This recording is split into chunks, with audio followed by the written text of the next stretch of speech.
CapCut ရဲ့ Mirrors မှန်ပြင်တူးဟာအလွန်ရိုးရှင်းပေမဲ့ video editing လုပ်တဲ့အခါမှာအင်မတန်အသုံးဝင်တဲ့ tools တစ်ခုဖြစ်ပါတယ်။ Mirror tools ရဲ့အဓိကလောက်ဆောင်ချက်ကတော့ video ဒါမှမဟုတ်ဓာတ်ပုံကိုဘယ်ညာ flip ပြောင်းပြန်လှန်ပေးတာဖြစ်ပါတယ်။သူရဲ့အနေထား horizon နဲ့အလျားလိုက်ပြောင်းပြန်လှန်ပစ်တာဖြစ်ပါတယ်။ဥပမာဗီဒီယိုမှာလူတစ်ယောက်ကညာဘက်ကိုလှည့်ပြီးကြည့်နေတယ်ဆိုရင်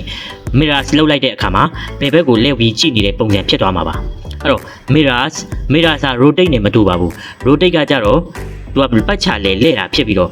mirror ကကြတော့သူကမြင်နေရတဲ့အတိုင်းကိုဒီတိုင်းပဲပညာပြောင်းပြန်လှန်လိုက်တာဖြစ်ပါတယ်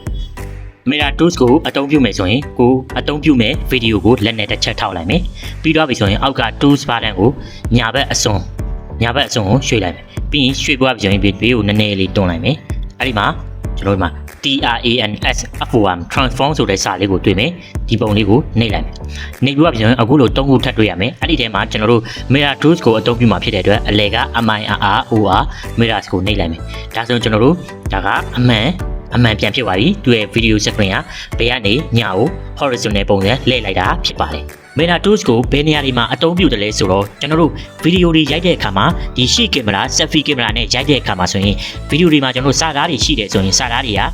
ကပြောင်းပြန်ပုံနေတယ်ဒါမှမဟုတ်အနေထားကပြောင်းပြန်ဖြစ်နေတယ်ဆိုရင်ဒီ Mirror tools ကိုအသုံးပြုပါတယ်ဗီဒီယိုကလစ်နှစ်ခုကိုဆက်တဲ့အခါမှာပထမတစ်ယောက်ကညာဘက်ကိုကြည့်နေတယ်ဒုတိယတစ်ယောက်ကလည်းညာဘက်ကိုကြည့်နေဆိုရင်တစ်ယောက်နဲ့တစ်ယောက်ကစကားပြောနေတယ်လို့မခံစားရတော့ဘူးအဲ့ဒီခါမှာဗီဒီယိုကလစ်တစ်ခုကို Mirror tools ကိုအသုံးပြုလိုက်မယ်ဆိုရင်တစ်ယောက်နဲ့တစ်ယောက်ကမျက်နှာချင်းဆိုင်ပုံစံဖြစ်သွားပါမယ်နောက်တစ်ခုကကြတော့ overlay ဗီဒီယိုကိုအသုံးပြုပြီးတော့ပုံစံတူဗီဒီယိုနှစ်ခုထပ်လိုက်မယ်ပြီးရင်တစ်ခုကို mirror လုပ်လိုက်မယ်ဆိုရင်မျက်နှာပြင်တစ်ဝက်မှာပုံစံတူဗီဒီယိုနှစ်ခုကမျက်နှာချင်းဆိုင်နေတဲ့ပုံစံမျိုးကိုဖန်တီးနိုင်ပါတယ်ဒါမှမဟုတ်ရင်အကဗီဒီယိုတွေမှာလက်ဟန်ခြေဟန်လှုပ်ရှားမှုတွေကိုပို့ပြီးတော့စမ်းသစ်သွားအောင် mirror tools ကိုအသုံးပြုကြပါတယ်